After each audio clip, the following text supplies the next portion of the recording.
ছোটবেলায় আমরা অনেক গল্প শুনতাম, তাই না? আমি তো বাঘ ভাল্লুক, রাখাল ছেলে, কচ্ছপ, সেই সাথে রাজা রানীর গল্প শুনেছি অনেক। কিন্তু কখনো সেভাবে বলা হয় নাই। আপনারা কি আজকে গল্প শুনতে চান? হ্যালো এভরিওয়ান, আমি ঋতু। কালার প্যালেট পেজে আপনাদের সবাইকে স্বাগতম।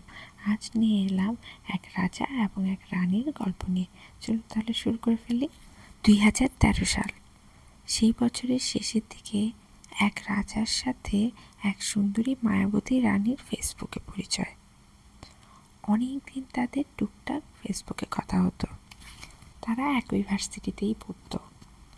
একদিন রাজা আর রানী দেখা করার পরিকল্পনা করলো।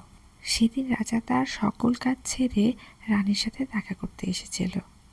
সেটি ছিল রাজা রানীর প্রথম দেখা করেছিল খুব সাধারণভাবে, কোনো রেস্টুরেন্টে নয়, ক্যাম্পাসের শহীদ মিনারে। এবং সেখানে বসে তারা চটপটিও খেয়েছিল। এক এক করে দিন যায় এবং রাজা রানীর কথা আস্তে আস্তে বাড়তে থাকে। এটি শুধু ফেসবুকেই হতো, তখন ফোনে কথা হতো না। এরই মধ্যে রাজা রানীকে একটু একটু পছন্দ করা শুরু করেছে এবং রানীও রাজাকে একটু একটু পছন্দ করা শুরু করেছে। মোটামুটি তখন ফেসবুকে তাদের ভালোই কথা হতো। সুন্দর সময় কাটছিল রাজা রানীর। সেই দিন দেখা হওয়ার পর তাদের আর দেখা হয় নাই, তবুও তাদের অনেক সুন্দর দিন কাটছিল। এমন করে চলতে চলতে 2014 সাল চলে এলো। এরই মধ্যে শত্রুর নজর পড়ে গেল। শান্ত কোর্স বিরোধী আন্দোলন শুরু হলো। ক্যাম্পাসে শুরু হলো প্রচুর মারামারি এবং এই মারামারির কারণে আমাদের ক্যাম্পাস অনির্দিষ্টকালের জন্য বন্ধ হয়ে গেল। পরের দিন সকালেই হল ছাড়ার নোটিশ চলে এলো। সবাই সবার মতন করে চলে যেতে লাগলো। সেই সময় রাজা এসেছিল রানীকে গাড়িতে তুলে দেওয়ার জন্য। সেটি ছিল তাদের দ্বিতীয় দেখা। তারপর পুরোপুরি 1 মাস ক্যাম্পাস বন্ধ ছিল। রানী তো চলে গেল তার মহলে এবং রাজা থেকে গেল হলে। কিছুদিনের মাথায় রাজা ভীষণ অসুস্থ হয়ে পড়ল। তারপর রাজাও তার মহলে চলে গেল।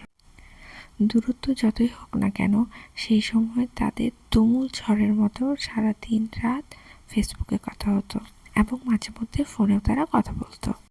কখন কিভাবে তারা দুজনের প্রেমে পড়ে যায় কেউই বলতে পারে না। এর মধ্যে রাজা অনেকটাই সুস্থ হয়ে গেছে। সেদিন ছিল 12ই ফেব্রুয়ারি, সন্ধ্যা 7টা। হঠাৎ রাজা রানীকে বলে উঠল সে রানীকে ভীষণ ভালোবাসে। এদিকে রানীও ভীষণ খুশি রাজার এই প্রপোজ পেয়ে। রানী সঙ্গে সঙ্গে কিছু বলে নাই, কিন্তু বেশি সময়ও নেয় নাই। 13 তারিখ রানী রাজার প্রপোজাল অ্যাকসেপ্ট করেছে। তারপর রাজা রানী 7 বছর প্রেম করেছে এবং বাসায় তাদের পছন্দের কথা জানিয়ে বাবা মাকে রাজিও করেছে। 2019 সালে রাজা রানীর এঙ্গেজমেন্ট হয় এবং 2020 সালে রাজা রানী বিয়ে করে। সেই সময় চলছিল করোনা মহামারী। সেই মহামারীর মধ্যে রাজা রানীর বিয়ে হয়। রাজা রানীর এই বিবাহ জীবন খুব সুন্দর যাচ্ছিল। এরই মাঝে রানী জানতে পারে রানী মা হতে চলেছে। এই খবরটি শোনার পর থেকে তাদের সুখ 1000 গুণ বেড়ে গেল। চলে এলো 2022 সাল। 22 সালে রাজা রানীর একটি পুত্র সন্তান জন্ম হয়। এই সন্তানটি আসার পর থেকেই তাদের জীবনে 1000 গুণ সুখ বেড়ে গেছে। রাজা এবং রানী সুখে সংসার করছে তাদের পুত্র সন্তানকে নিয়ে। সবাই এই রাজা রানীর জন্য দোয়া করবেন এবং তাদের পুত্র সন্তানের জন্য দোয়া করবেন।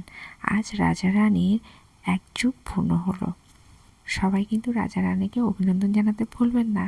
সেই সাথে আমার গল্পটি এবং আমার পেইন্টিংটি যদি আপনাদের ভালো লেগে থাকে, লাইক, কমেন্ট, শেয়ার করতেও ভুলবেন না। ধন্যবাদ।